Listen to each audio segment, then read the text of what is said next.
నమస్తే ఫ్రెండ్స్, నేను మీ Errabelli Rajinikanth, political analyst. గత అసెంబ్లీ ఎలక్షన్స్లో మీరు ఒక మాట వినుంటారు. మీ ఎమ్మెల్యే అభ్యర్థులందరూ మీ దగ్గరకు వచ్చి, బిడా నా ఎలక్షన్లో నా గెలుపు కోసం పనిచేయండి, రాబోయే నీ లోకల్ బాడీ ఎలక్షన్లో నీ గెలుపు కోసం పనిచేస్తాను అని చెప్పి ఎంతో మంది మీ ముందుకు వచ్చి చెప్పి ఉంటారు. సో మీరు ఎంతో ఆవేశంతో వాళ్ళ ఎలక్షన్లో గెలవడం కోసం మీరు కాళ్ళకు గజ్జలు కట్టుకొని పనిచేశారు. అది అందరికీ తెలుసు. మీ ఎమ్మెల్యేలను గెలిపించుకున్నారు. మరి ఇప్పుడు ఈ లోకల్ బాడీ ఎలక్షన్స్ వచ్చాయి. మరి వాళ్ళు మాట మీద నిలబడ్డారా? వాళ్ళు మాట ఇచ్చిన విధంగా మీకు పనిచేస్తున్నారా? వాళ్ళు మీ ఎలక్షన్స్ వచ్చినప్పుడు మీకు పనిచేసి గెలిపిస్తా అన్న ఎమ్మెల్యేలు ఇలా ఎక్కడున్నారు? వాళ్ళు కనీసం మీరు ఫోన్ చేస్తే ఎత్తే పరిస్థితుల్లో ఉందా అనేటువంటి అంశంపై మీరు ఆత్మవిమర్శ చేసుకోండి. ఎందుకంటే అవసరం తీరేదాకా ఒక లెక్క, అవసరం తీరిన తర్వాత ఒక లెక్క. ఇదండి ఇప్పుడున్నటువంటి రాజకీయ పరిస్థితి. ఈ రాజకీయ పరిస్థితిలో ఇరుక్కపోయి ఎంతో మంది జీవితాలు నాశనం చేసుకుంటున్నారు అన్నది వాస్తవం. ఇది నేను ఉత్తగా చెప్పట్లేదు. 100 మంది ఎమ్మెల్యేలకి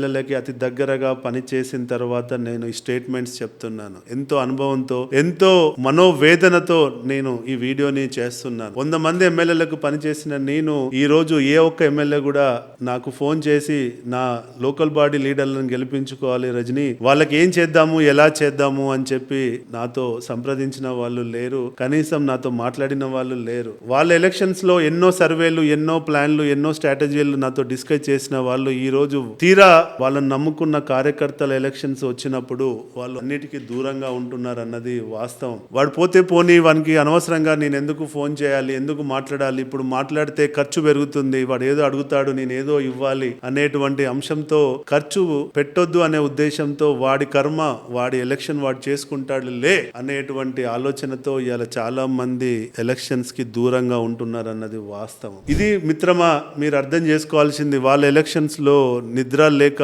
ఆరోగ్యాలను ఖరాబు చేసుకొని మీరు ఎంత కష్టపడి పనిచేశారో మీకు తెలుసు, నాకు తెలుసు. కానీ ఈరోజు మీ ఎలక్షన్స్కి వచ్చేసరికి మీరందరూ, మీరు నమ్ముకున్న వాళ్ళంతా మీ వెంట లేరు. మీరు ఇన్ని రోజులు పనిచేసిన నాయకుడు, మీ లీడర్ ఇవాళ మీ ఎమ్మడి లేడు. మీరు ఒంటరి పోరాటం చేయాల్సిందే. మీ ఎలక్షన్ మీరు గెలవాల్సిందే. మీకెవరు తోడు రారు, మీకెవరు మీతో పని చేయరు. కాబట్టి మిత్రమా, మీరు మీ ఎలక్షన్ మీరే ఒంటరి పోరాటానికి సంసిద్ధంగా అండి, పోరాటం చేయండి, గెలవండి. మీకు మాటిచ్చిన వాళ్ళకి అర్థమయ్యే విధంగా, చెంపదెబ్బ కొట్టే విధంగా పనిచేసి గెలవండి. ఇక ఎమ్మెల్యేలకి, నాయకులకు చెప్పాలనుకుంటుంది ఏంటంటే, మీరు ఈ లీడర్ల యొక్క పునాదులపై మీరు ఇవాళ ఎమ్మెల్యే అయ్యారు. మీరు స్వతహాగా ఎమ్మెల్యే కాలేదు. వాళ్ళు గ్రామ స్థాయిలో, బూత్ స్థాయిలో ఎంతో కష్టపడి చెమట ఓడిస్తే మీరు ఎమ్మెల్యేలు అయ్యారు. కాబట్టి దయచేసి వాళ్ళ కోసం మీరు కూడా పని చేయండి, ముందుకు రండి. ఎంతో కొంత వీలైన కాడ మాట సాయం చేయండి, వీలైన కాడ ఆర్థిక సాయం చేసి వాళ్ళని గెలిపించుకోండి, వాళ్ళని కాపాడుకోండి. నేను అందరు లీడర్లు, అందరు ఎమ్మెల్యేలు అలా